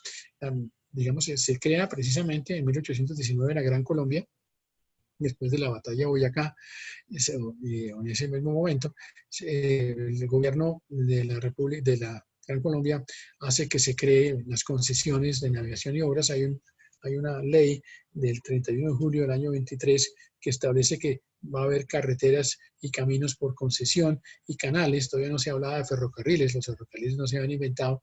En todo caso, las primeras carreteras en la Nueva Granada se empiezan a hacer en 1840, como vimos a Facatativá, y los primeros ferrocarriles en 1849, pensemos en el Almosquera con el ferrocarril de Panamá. Hicimos nosotros un libro hace unos años que está en este sitio web, que lo recomiendo para los gomosos en la historia de la ingeniería y la ingeniería colombiana, que tiene que ver con la historia de la ingeniería colombiana y tiene varios capítulos sobre estos episodios. Colombia tenía entonces una situación heredada de la colonia de indios cargueros, que están llevando un piano precisamente para mover cargas en Colombia. Por ejemplo, para mover un carro de Buenaventura a Bogotá había que desarmarlo antes de llegar a la altura, a la línea, porque no había forma de pasar, era un camino de herradura, desarmar el carro en Armenia, volverlo a armar en Ibagué y de traerlo así. Digamos que fue muy crítico.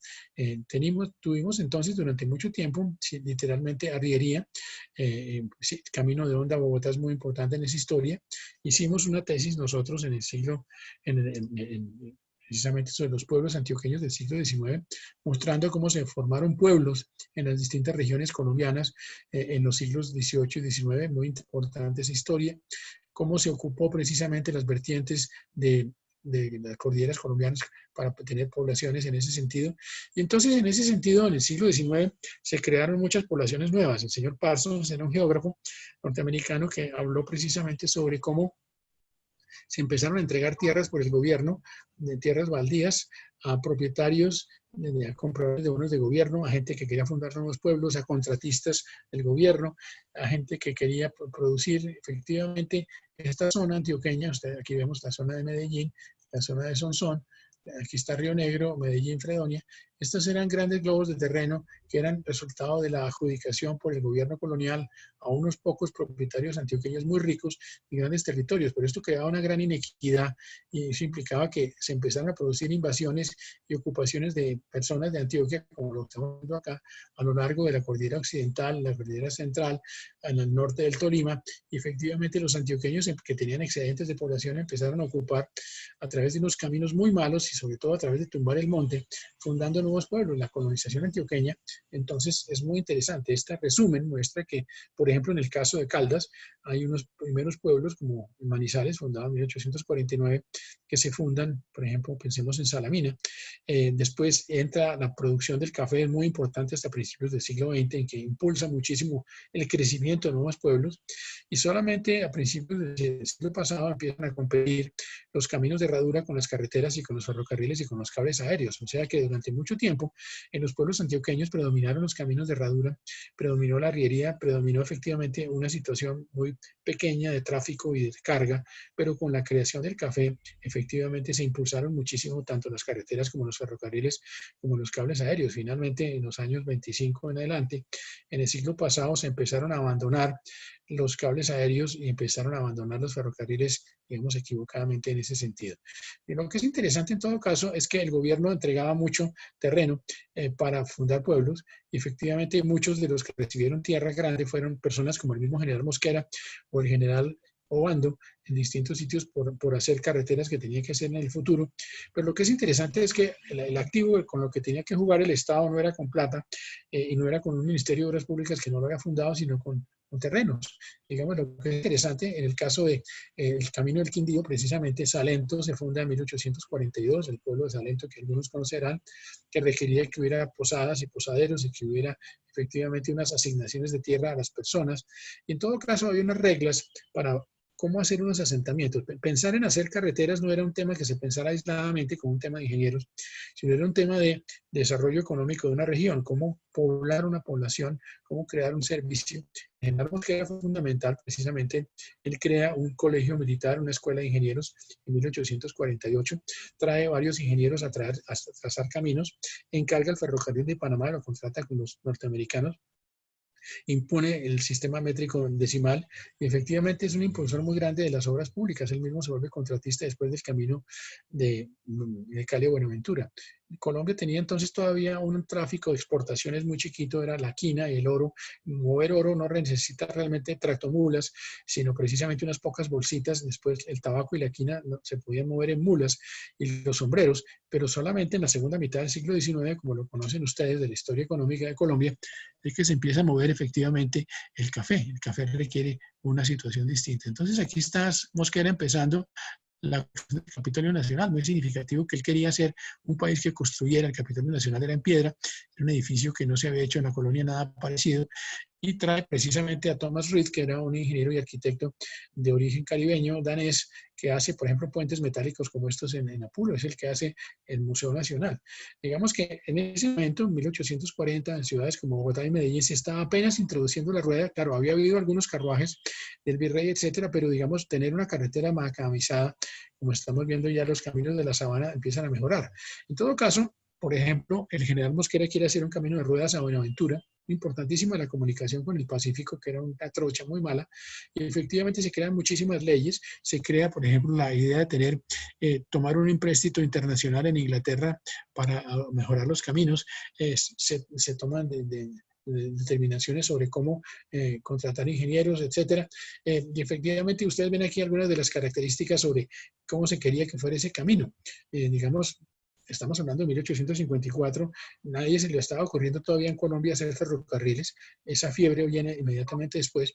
En todo caso, querían dar una concesión por 80 años, hoy en día una concesión es de 20 años, mucho más corta, con una pendiente máxima del 10%.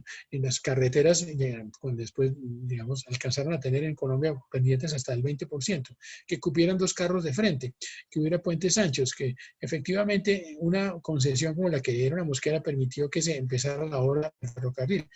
En esa misma época, entonces, el coronel Codazzi, fundador de la geografía moderna en Colombia, que era un ingeniero militar italiano que había trabajado en Venezuela, hizo la comisión coreográfica, que fue muchísimos viajes por el país, se hicieron 130 mapas, 2.000 láminas, hicieron como estadísticas, hicieron recorrido de 12.000 kilómetros, algo extraordinario, digamos, hicieron como en el Instagram de entonces una fotografía del país. Este era el país, es un país muy mal comunicado y efectivamente necesitando desarrollarse. Entonces, una de las discusiones para una ciudad como Bogotá era cómo crear una mejor ruta entre Bogotá y el río Magdalena. Y en todo caso, había una competencia entre las distintas ciudades de Colombia sobre cuál llegaba más fácilmente al Magdalena. Por ejemplo, si Bucaramanga llegaba más fácilmente al Magdalena con un ferrocarril o una carretera, si Medellín llegaba más tempranamente, si Manizales, si Santa Fe de Bogotá. Y en todo caso, hubo mucha discusión sobre cómo es que había que hacer o una carretera o un ferrocarril. Lo que es interesante entonces, en el caso de Bogotá, es que Bogotá se demora mucho tiempo por la discusión sobre cómo es que hay que hacer o carreteras o ferrocarriles y se van dando distintos esfuerzos para poder construir. Esta información de caminos para el comercio es muy interesante porque precisamente en los años 1850 a 1890 gobernaron sobre todo los radicales de los Estados Unidos de Colombia. Pensemos en Salvador Camacho Roldán, que era un abogado y economista, un hombre extraordinario que fue ministro de Hacienda, y que era un gran comerciante, un gran impulsor y fue una de las personas que planteó cómo tenía que hacerse un plan de fomento a las obras públicas. O sea, en vez del Estado colonial que no había fomentado las obras públicas, el Estado republicano ya de la segunda parte de la República en el siglo XIX tenía que fomentar las nuevas poblaciones, los nuevos carreteros. Entonces, el Estado tenía que aprovechar eso. Entonces, efectivamente hubo muchas leyes, muchas de las leyes tuvieron que ver con otorgar baldíos, pero en todo caso lo interesante de Salvador Camacho Roldán para nosotros es que Salvador Camacho Roldán estaba pensando, leía muchos libros económicos, precisamente de los teóricos económicos ingleses, Adam Smith, etcétera. Él se daba cuenta de que había que crear precisamente competitividad y que dentro del costo de los productos era muy importante el costo de transporte y que era muy importante entonces tener un principio de planeación y cómo fortalecer la capacidad entonces de invertir en las vías y cómo conseguir que las vías fueran un proyecto económico que pudiera tener efectivamente una rentabilidad. Entonces, Camacho Roldán efectivamente es alguien que hablaba claramente del progreso. Él estaba contagiado del espíritu del siglo XVIII y siglo XIX, digamos, de la revolución industrial. Ellos estaban viendo cómo se estaban construyendo ferrocarriles en Norteamérica a gran velocidad, cómo los ferrocarriles en Europa estaban creando una gran revolución económica. Y efectivamente, entonces él planteó efectivamente cómo tenía que hacerse unos estudios de las alternativas. Es muy interesante los documentos que hay de Camacho Roldán sobre esos planteamientos. Digamos, en ese escrito de 1858 sobre el río Magdalena, es muy importante lo que él dice, es que hay una barrera enorme para que Bogotá pueda tener productos económicos, que la gente es muy pobre en Bogotá porque no hay cómo tener una importación económica o tampoco tener una exportación económica, que efectivamente es importante, hay mucha inseguridad, que han fracasado las industrias, efectivamente en los años 1830 se trataron de fundar muchas industrias, como ustedes ven ahí, de vidrio, de papel, de tejido, de algodón, de jabón, de bujías, pues, industrias que fracasaron a pesar de que había un propósito del Estado de protegerlas, de crear una industria, que era tan costoso el transporte de Honda a Bogotá como de Honda a Londres, ridículamente alto, y que el transporte efectivamente era muy distinto en costos según los medios de transporte. Entonces es un punto muy importante para nuestro curso. Digamos, llevarlo a lomo de una persona, el costo 1, llevarlo a lomo de mula es una sexta parte, llevarlo por un carro es una 24ª parte y llevarlo por río es una 34ª parte. Entonces, ese costo comparativo pues es absolutamente fundamental. Es por qué tenemos que hacer vías de comunicación. Es un punto central en nuestro curso. Digamos que los caminos tienen que ser caminos para el comercio. Lema del siglo presente, decía él sobre el siglo XIX. Abren mercados, aumentan la producción, producen mejor situación económica, abaratan los precios de los productos, facilitan que se hagan inversiones, mejoran los ingresos y conectan sobre todo a los hombres. Es interesante cuando hablemos precisamente del canal de Suez. El canal de Suez se hace en los años 1800 a 1800. El canal de Suez se hace en Egipto precisamente como la gran obra del siglo XIX, como el resultado de que hay un grupo de personas que funda el príncipe rey de San Simón, que era un noble francés, que era una persona que pensaba que era muy importante acabar con las guerras de las épocas napoleónicas, creando una condición distinta de la enemistad que había entre los países europeos, sobre todo Francia contra Inglaterra y Francia contra Alemania, etcétera, que ha producido pues grandes desastres en Europa en los años 1800 a 1820, y que una de las formas de acabar con las guerras era crear una situación eh, de amistad de los hombres. El interés común de los hombres era crear una economía donde hubiera un interés, un lucro de todos, los productores, los consumidores, los transportadores, los desarrolladores de las obras. Ese movimiento se llama el movimiento sansimoniano por San Simón, y digamos el canal de Suez es una expresión clarísima de esa idea de que las obras públicas iban a producir una situación de interés en la economía y no en la guerra, y que era muy importante entonces para poder producir un país mejor. Entonces, Salvador Camacho Roldán produce en ese libro del año 58 un estudio con 7 alternativas de camino carretero. Todas ellas, la pregunta es cómo comparo yo alternativas, cómo yo hago en la ingeniería el estudio de qué es una mejor alternativa en ingeniería, cómo analizamos los costos. En muchos de los casos que ustedes están estudiando, por ejemplo en un túnel, por ejemplo en una carretera, por ejemplo en un puente, no necesariamente se adopta la primera alternativa y se busca precisamente discutir opciones que sean más realizables o que sean menos costosas o que sean más rentables, que tengan más facilidades de mantenimiento hacia adelante. Entonces el análisis económico, llamémoslo así, la ingeniería económica va a aparecer, ya vamos a hablar de, cuando hablemos de los ferrocarriles, de cómo se analizan en los ferrocarriles en los Estados Unidos a final del siglo XIX, de cómo analizar esto. Los que son santanderianos, hay una niña que está trabajando sobre Barichara, conocen que hay personajes muy importantes en esta historia, que no son solamente son los teóricos o los políticos o los ingenieros, sino los pioneros. Son personas como Johann Wallenberg, que es un prusiano alemán que llega, digamos, escapado seguramente de algún lío de faldas, algún lío de policía en Prusia, hacia 1860 Santander, decide fundar haciendas cafeteras, cacauteras en la zona de Zapatoca, en la zona de Barichara, empieza a hacer caminos de herradura, empieza a ser empresario, empieza a ser un fundador extraordinario. Johann Wallenberg, que precisamente es alguien que hace, por ejemplo, recibe un contrato para hacer el puente, el camino al puente de Barranca Bermeja, le dan un plazo para eso, él está obligado a hacer bodegas, él está obligado a mantener el camino, digamos, tiene un plazo de 25 años para operar el camino, el gobierno del estado de Santander le da algún auxilio económico, le regalan tierras baldías, él tiene precisamente a los obreros exentos del servicio militar, efectivamente él tiene entonces una condición en que permite construir. Muy importante que los empresarios, digamos que hoy en día tenemos una nueva generación de empresarios construyendo, digamos, obras públicas, son los concesionarios de obras públicas. Pregunta para todos nosotros, ¿por qué hay concesionarios de obras públicas actualmente? ¿Qué tipo de mentalidad está detrás del concesionario? ¿Qué busca el concesionario? ¿Qué riesgos corre un concesionario? ¿Qué beneficios busca un concesionario de obras públicas?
Bueno, efectivamente tenemos una época, sobre todo en los últimos 30 años en Colombia, donde tenemos una importancia creciente de las concesiones y de los concesionarios. Los hubo precisamente, ya vivimos en la colonia y en la república, pero tenemos una nueva, digamos, generación de concesiones y concesionarios. Hay muchas concesiones de vías, de carreteras, y ese es un tema que vamos a mirar más. Es un tema que manejamos, por ejemplo, en cursos como el de estructuración de proyectos de infraestructura en la maestría de ingeniería y gerencia de la construcción. La profesora Verónica Uribe del Departamento de Arte precisamente hizo un bello libro sobre la representación de los puentes y las tarabitas en el arte en Colombia en el siglo XIX. Es muy interesante que nosotros tenemos que conocer muchas de estas cosas que estamos hablando de historia de la tecnología a través de textos, pero mucho a través de imágenes. Viajeros como Eduardo André, que fueron franceses, libros de viajes muy importantes, el antiguo rector de los Andes, Pablo Navas, hizo un libro bellísimo sobre precisamente algunos de esos grabados franceses del siglo XIX. Muchas de estas travesías, por ejemplo, el río Guatiquía, muy caudaloso, en el lago Villavicencio, creó muchos problemas, tuvo tarabitas, después hubo puentes colgantes, después hay puentes diversos, pero los ríos han sido precisamente un episodio muy importante en la historia colombiana. Las historias de los puentes sobre el río Magdalena y los pasos sobre el río Magdalena son muy importantes a lo largo de esta historia. En todo caso, lo interesante en lo que esta profesora Verónica incluye, muestra precisamente muy distintas cuerdas o tarabitas. Pensemos que los incas tenían las famosas oroyas, que eran también cuerdas, pasos a través de cuerdas, a través de los cauces, y que efectivamente algunas de estas cosas se siguen usando en Colombia. Hay niños que van al colegio todavía a través de tarabitas. Es interesante. Esto es algo que tiene que ver con esa naturaleza compleja que tiene Colombia, y efectivamente las hemos llamado cabullas, y hemos tenido además también balsas. Por ejemplo, el río Magdalena, para la persona que está trabajando sobre el río Puente Pumarejo, hasta 1974 uno pasaba por Planchón, el río Magdalena en Barranquilla, había unas arepas huevos deliciosas, pero pasábamos el río Cauca en transbordadores, o en buga o en onda, digamos, atravesábamos los ríos en balsas. Bogotá tenía una zona que Bogotá se inundaba mucho, se sigue inundando, estamos en una zona muy lluviosa, y efectivamente el río Funza se inundaba. El río Funza es el río Bogotá, y para atravesarlo necesitábamos pues atravesarlo en balsas. Pensemos que el río Funza, hubo navegación a vapor en el río Funza en el siglo XIX, cosa que parecería insólito hoy en día. Sería muy interesante tener navegación a vapor. Sería muy interesante que con Dakar y con la ciudad del río y con las mejoras ambientales de la sabana de Bogotá nosotros tuviéramos una navegación de tipo turística o un de movimiento económico a través del río Bogotá. Tenemos también muchos puentes de Guado en esta historia. Cómo construir con distintos puentes. Vamos a tener una sesión especial sobre puentes, pero son muy interesantes las utilizaciones de la guadua. El arquitecto Simón Vélez, arquitecto uniandino, precisamente son los campeones internacionales sobre la construcción en guadua, y ha hecho puentes en bambú. Aquí vemos algunos de esos puentes en bambú. Los puentes de arco que aparecen en esa historia de la profesora Verónica precisamente son puentes que tienen que ver con el siglo XIX. Ya no son solamente puentes coloniales, hay muchos puentes en las ciudades, puentes en Bogotá, puentes en Cali, puentes en Medellín. Digamos, este es el puente que estamos viendo aquí al lado del río San Francisco Vista, donde está actualmente la Avenida Jiménez. La Avenida Jiménez pasa por encima, es un arco ojival. Este puente, para los que conocen Popayán, fue muy importante, hecho en el siglo XIX por Barbetti, el puente del Humilladero. Estos puentes efectivamente tienen que ver con esa tradición. Nuestro colega Jorge Galindo, profesor en la Universidad Nacional de Manizales, es un experto en la historia de los puentes en bóvedas en Colombia, pero en algún momento llegan los puentes metálicos, llegan antes del ferrocarril. Algunos porque son puentes de alambres, y otros porque son puentes de celosía, pero finalmente porque son puentes metálicos. Y entonces esos puentes metálicos, pensemos que un puente como estos es muy importante para pasar de la arriería a poder tener un cruce y, por ejemplo, llevar café a otra región. Estos puentes de alambres se siguen usando mucho en Colombia, puentes colgantes. Era muy fácil hacerlos, digamos, transformó muchísimo muchas regiones. Pensemos que aquí hay un contrato precisamente para la construcción de un puente de alambre en 1867 de Socorro Zapatoca, nuevamente para la niña que está trabajando sobre Barichara. Le daban 20 años de privilegio a la persona que pudiera construir el puente. Puentes metálicos entonces se empiezan a usar, y ustedes ven aquí ya la estructura metálica, y entonces, digamos, hay una cantidad de puentes que empiezan a aparecer en el siglo XIX. Algunos de ellos todavía son puentes, digamos, de la tradición incaica, y efectivamente algunos de ellos son puentes absolutamente peligrosos en ese sentido general. Bueno, vamos entonces a parar ahí, vamos a recordar, Gabriela, cuáles son las entregas próximas y cuál es la organización que necesitamos para el taller del próximo martes. Eddie. Sí, listo. Sí, señor. Bueno, no olviden que hasta entonces, como comentamos en el inicio de la sesión, para los que no estaban, hasta el sábado a las 9 de la noche tienen el sábado 24 de octubre para entregar su primera comprobación de lectura. Entonces, para que estén muy pendientes de eso y cualquier cosa pues se comunican con nosotros. La otra semana, el 27, el martes 27, tendremos nuestro primer taller, nuestro primer foro virtual. Entonces, en los grupos ya asignados ya tienen también los videos. Entonces, tienen que ver los videos en base a estos, hacer la presentación en formato pecha-cucha. Ya tienen como unas instrucciones de cómo funciona este formato. Y ahí ya pueden realizar. Esta presentación tiene que durar entre 5 a 6 minutos. Por favor, les pedimos sean estrictos.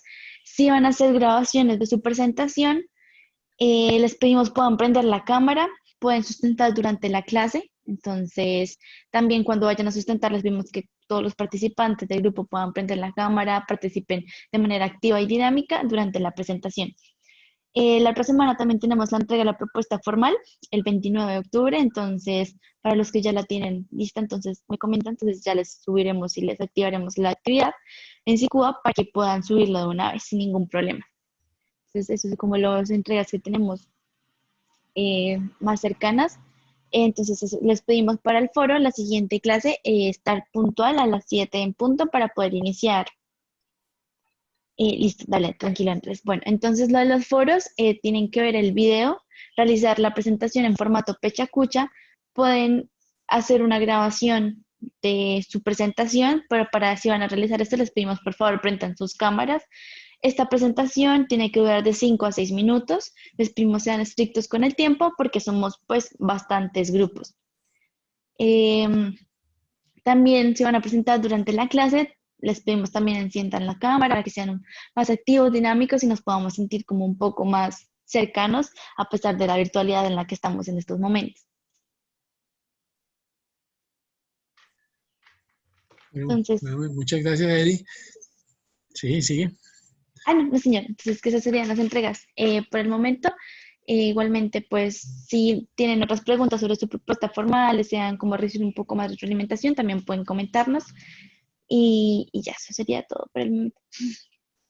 Muy importante nuevamente, como dije al principio, para los que no llegaron temprano hoy, que tenemos 40 de los 50 y tantos estudiantes que han mandado ideas iniciales para la monografía y necesitamos que los que no han mandado su propuesta nos la hagan llegar hoy mismo para que podamos hacer las observaciones, porque es muy importante que ustedes alineen precisamente su tema, su título, su enfoque, sus fuentes dentro de esto.